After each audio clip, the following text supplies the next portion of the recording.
L'image, ça c'est le début des temps, supposément. Donc, ils ont pris le télescope Hubble, ils l'ont pointé dans un trou noir, juste un espace noir de l'espace, 2 semaines de temps.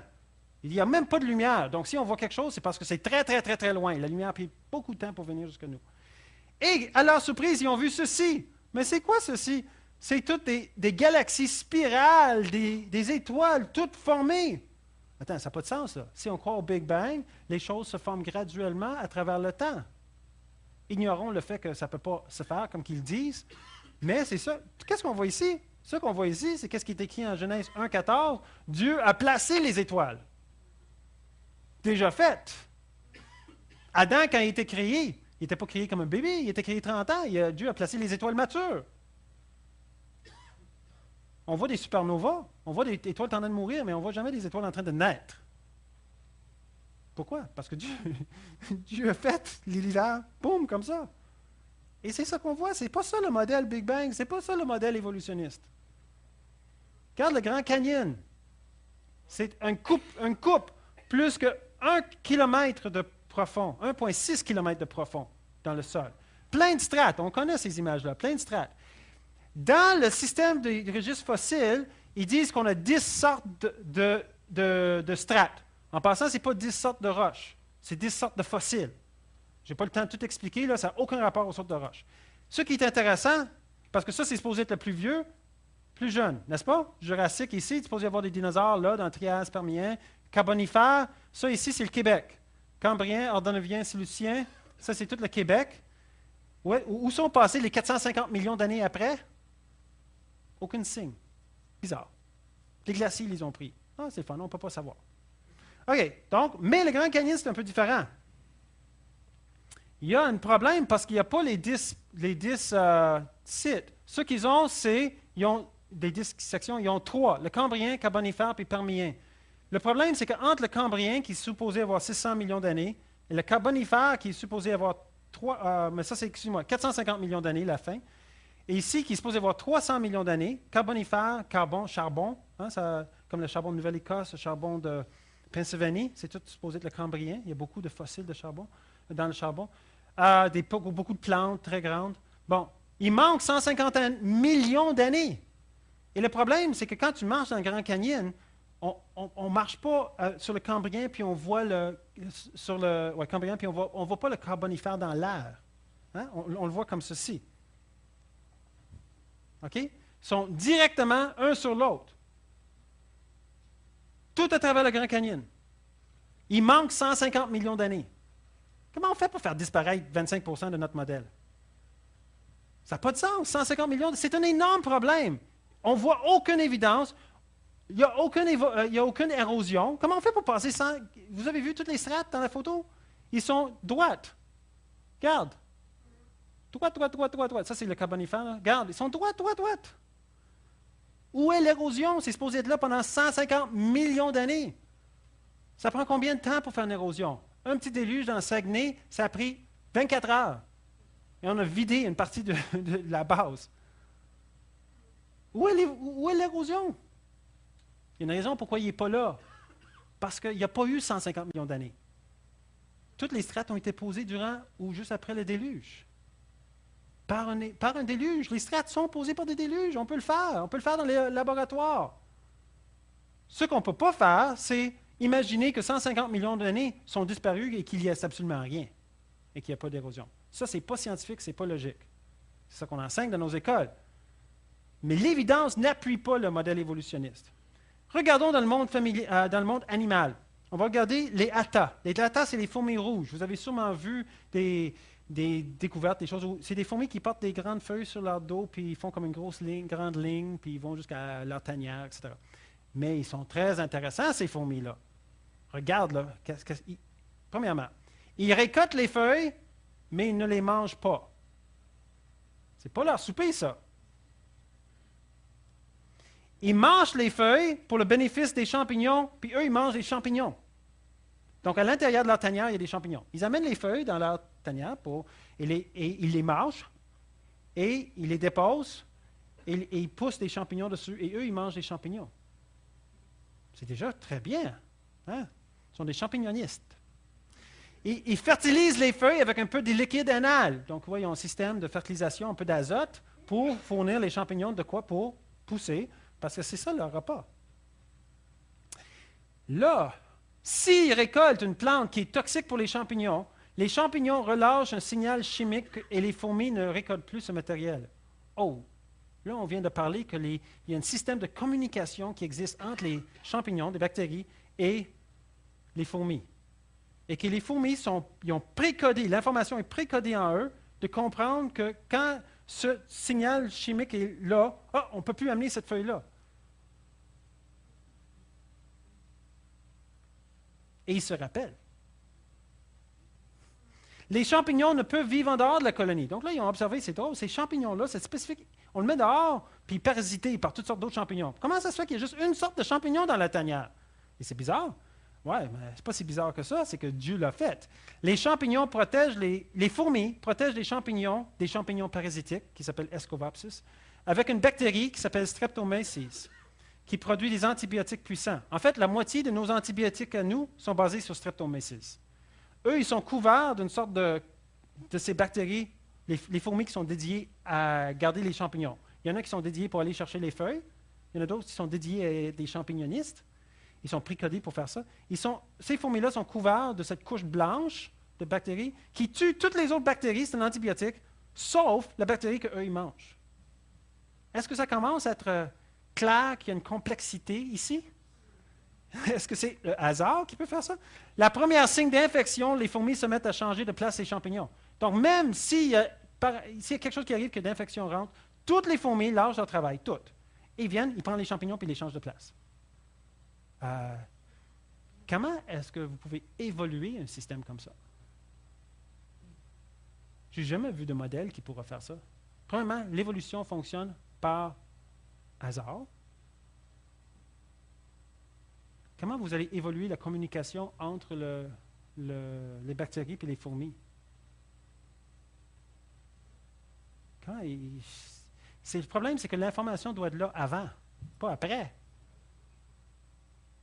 Il amène quelque chose de toxique et tue tous les champignons, ils meurent. C'est fini.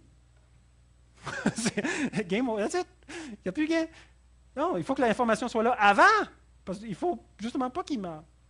Et c'est ça le problème pour les évolutionnistes. C'est qu'il faut toujours que l'information soit là avant.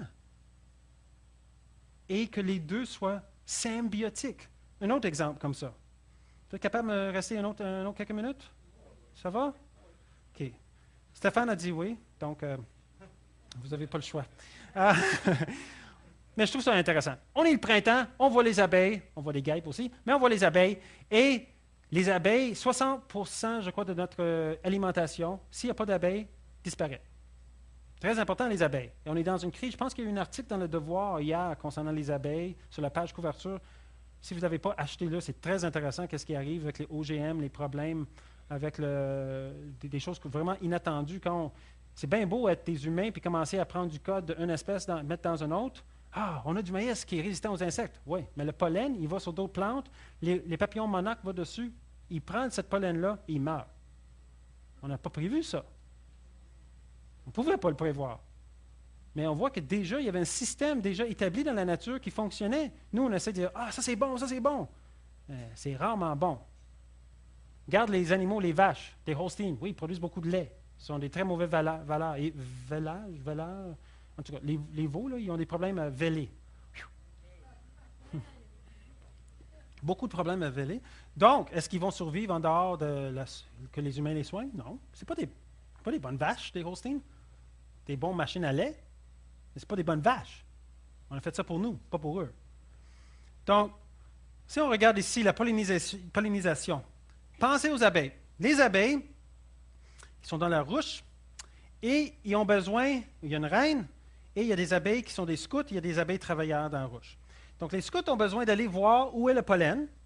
Puis là, on a besoin de savoir combien de pollen. Parce que si on envoie toute la ruche, disons, sur le château Frontenac, sur les toits, ils ont mis des ruches d'abeilles. Il y a 271 000 abeilles. Et le miel qui est utilisé dans le restaurant vient de leur propre ruche. Et t'imagines si les 270 000 abeilles partaient toutes parce qu'il y avait une fleur. marcherait pas, là. Il n'y aura pas l'énergie pour revenir. Donc, il faut que des scouts reviennent et qu'ils donnent de l'information. OK. Et on voulait savoir comment ça marche, comment les abeilles savent où aller, comment aller, pas perdre leur énergie en chemin. Bon, voilà. Bonne question. Alors, le problème avec les évolutionnistes, c'est que, premièrement, ils ont la plante avant l'abeille. Donc, ça, c'est un problème. Parce que les plantes, s'ils n'ont pas les abeilles, ils ne vivent pas. Parce qu'ils ont besoin que les abeilles prennent le pollen puis changent de place. OK? Puis les abeilles, ils ont même des genoux spéciaux pour prendre les pollens, mais ça, c'est une autre histoire. Ce qui est cohérent, c'est que tout arrive en même temps. Donc, j'espère que je l'ai... OK, ici. Alors, ce qu'on a remarqué avec les abeilles, c'est ceci. C'est qu'ils dansent. Ils aiment danser. Et avec leur danse, ils donnent de l'information aux autres abeilles concernant la distance, la direction par rapport au soleil et la quantité de nourriture. Ça marche comme ceci. Ils évaluent la distance en chemin. Donc, ils sont en train d'aller en chemin. Ils prennent des petites photos dans leur petit cerveau, tout le long, qui fait qu'ils ont des points de repère, qui fait qu'ils sachent quelle distance aller. C'est traduit par le nombre de tours effectués, l'intensité et la longueur de la ligne droite. Donc, s'ils font, juste pour vous montrer ça, attends, ça ici, c'est une ruche d'abeilles, ils font comme un 8. Okay, ça a l'air comme un 8 comme ça. En fait, ils font comme ça, montent au milieu. Et cette 8-là qu'ils vont faire, je vais me remonter, les abeilles qui regardent le scout qui est en train de faire la danse à la verticale sur la ruche, il traduit comme ceci. S'il y a 10 rotations en 15 secondes, donc il calcule le temps. Tu as vu les abeilles avec leur montre? 1, 2. Ah non, tu n'as pas vu ça? OK. Moi non plus, mais ils sont capables de compter le temps. Et ils comptent 10 révolutions. 1, 2. Puis quand ils voient 10 révolutions en 10 secondes, ils savent que les plantes sont à 100 mètres. S'ils voient 3 révolutions, 3, 8 en 15 secondes, ils savent que c'est à 3 kilomètres. Ils sont capables de compter mathématiquement et faire une extraction basée sur le temps. Mais ce n'est pas fini là. Combien d'abeilles qu'il faut envoyer? Là, ça dépend de ça ici. Le plus que le danse est intense, ça c'est le derrière de l'abeille, il fait comme ça ici. Donc, le plus qu'il est intense, le plus qu'il y a d'abeilles qui doivent aller. Donc, le scout a calculé combien de pollen en général qu'il y avait. Il a fait une estimation. J'ai besoin de 10 000 abeilles. Un grand champ. Okay? Mais ce n'est pas fini. Juste parce qu'on sait combien qu'il faut envoyer, juste parce qu'on sait à quelle distance, on ne sait pas où, n'est-ce pas? Les 350 degrés. Là, l'abeille va leur dire, d'après où est le soleil, regarde comment je fais ma danse, la ruche est à la verticale. La direction que je fais ma danse, c'est la direction par rapport au soleil. Donc, ils sont en train de faire de la trigonométrie. Ils regardent, ils disent, OK, il y a cet angle-là, on va le déplacer comme ça, parce que le soleil n'est pas par-dessus, la ruche, il peut être ici.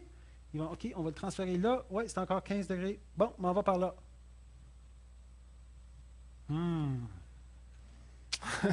Est-ce qu'on peut évoluer ça? Les abeilles, ils vont là-bas, ils ont des genoux spécialement faits pour ramasser le pollen. Ça ouvre, ça prend les pollens. Ils ne mangent pas le pollen, eux autres, ils prennent le nectar. Le pollen, c'est pour la plante. Là, ils s'en vont, ils prennent d'autres nectars, ils relâchent en pliant leurs genoux, ils relâchent le pollen, ils sont en train de fertiliser les plantes. Moi, je n'ai pas assez de foi pour être évolutionniste. Moi, je n'ai pas assez, je suis désolé. Je vois des choses comme ça. Comment est-ce que les émissions découvertes peuvent faire des émissions sur des choses comme ça et encore croire à l'évolution? J'ai pas le moindre idée. C'est pas logique. Mais moi, je doute que c'est logique, la situation. C'est plus spirituel. Donc, il y a une analyse. Il recalibré. Il prend en compte le vent, la vitesse du vent, hein, parce que ça prend de l'énergie pour arriver. Donc, si c'est à 3 km, mais il y a un vent de tête qui est à 50 km/h, pour l'abeille, ça va être comme si c'était à 4 km. Donc, il va dire 4 km. C'est cool, hein? Donc, c'est ça, la symbiose. Donc, pollinisation pour la plante, nectar pour l'abeille. Et il y a plein d'exemples comme ça. Oups. Quelques versets, on va finir. Colossiens 2:8 dit « Prenez garde que personne ne fasse de vous sa proie par la philosophie et par une vaine tromperie, s'appuyant sur la tradition des hommes et sur les rudiments du monde et non sur Christ. Hein? 1 Pierre 3,15 dit « Mais sanctifiez dans vos cœurs Christ le Seigneur, étant toujours prêt à vous défendre avec douceur et respect devant quiconque vous demande la raison de l'espérance qui est en vous. »